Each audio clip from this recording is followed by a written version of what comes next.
You ever have a situation in your life where it feels like nothing's happening, so you get used to kind of assuming nothing's happening, and then all of a sudden a bunch of stuff starts happening?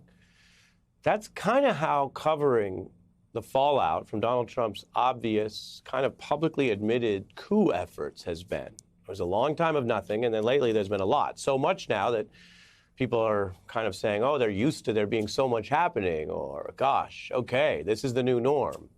Charges and bookings all the time. So right now, I just want to go through some of the more important details as we sift this together. In Georgia, you have two Trump officials indicted for the RICO conspiracy. That's Meadows and Clark. Now, remember, Clark is also the unindicted co-conspirator number 4 in the related but separate jurisdictional case brought by Jack Smith in Washington.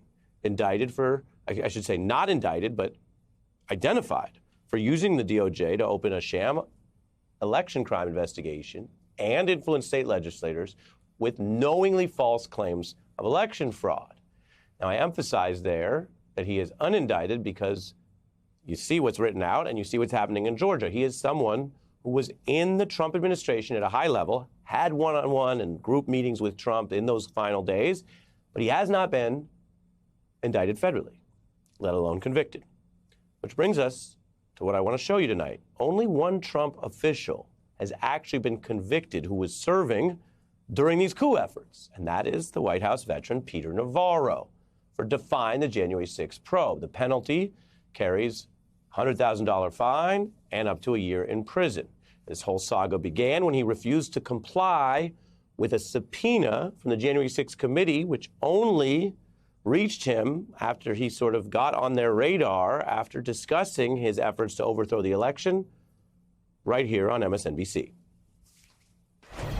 White House trade and senior economic advisor Peter Navarro. Former White House trade guy Peter Navarro. I am the trade guy, but tonight I think I'm the January 6th guy. The remedy was for Vice President Pence, as the quarterback in the Green Bay sweep, to remand those votes back to the 6 battleground states. He said the quiet part out loud. Do you realize you are describing a coup? No. Members of the committee subpoenaed Peter Navarro Wednesday. He has so much knowledge to share with a journalist, but he refuses to share that knowledge in response to a lawful subpoena. It's not my privilege to waive, Ari. I'll stand tall on this. Let me respond to you. Executive privilege does exist. Your problem, yes, sir, is it doesn't exist for you. They put me in handcuffs. They bring me here. They put me in leg irons. They stick me in a cell. Peter Navarro has now been found guilty on 2 counts of criminal contempt of Congress. Alter egos of the president cannot be compelled to testify before Congress. And that brings us all the way up to here. September 2023, Navarro convicted. He is appealing the case, although it was pretty open and shut, according to the prosecutors, the judge who limited what he could say based on it having to be true and have evidence, and the jury moved quickly. Now, Mr. Navarro came back for an interview. This was his first time back on MSNBC since all this started, a post-conviction interview. I want to share a little bit of what we learned from him as we discussed his case. You have now been convicted. Yeah.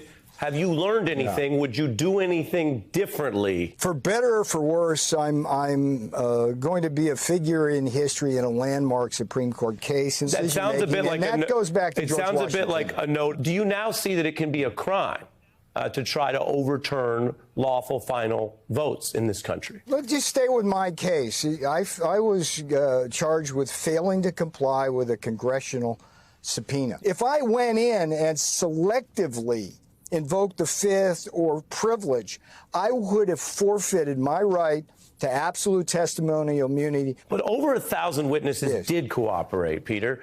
34 took the Fifth, something you just alluded to. There are other ways. None of those people are in the trouble that you're in. They'd have Trump. All he had to do was write it. He tweets a lot.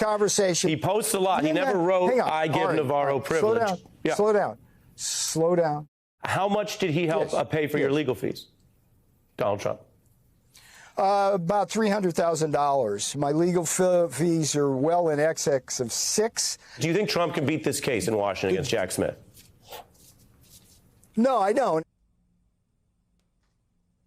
That's some of what Mr. Navarro said, the final point there being he, having gone through the same courtroom and a similar federal trial, does not think his old boss, Donald Trump, will be acquitted. He thinks Donald Trump will be convicted.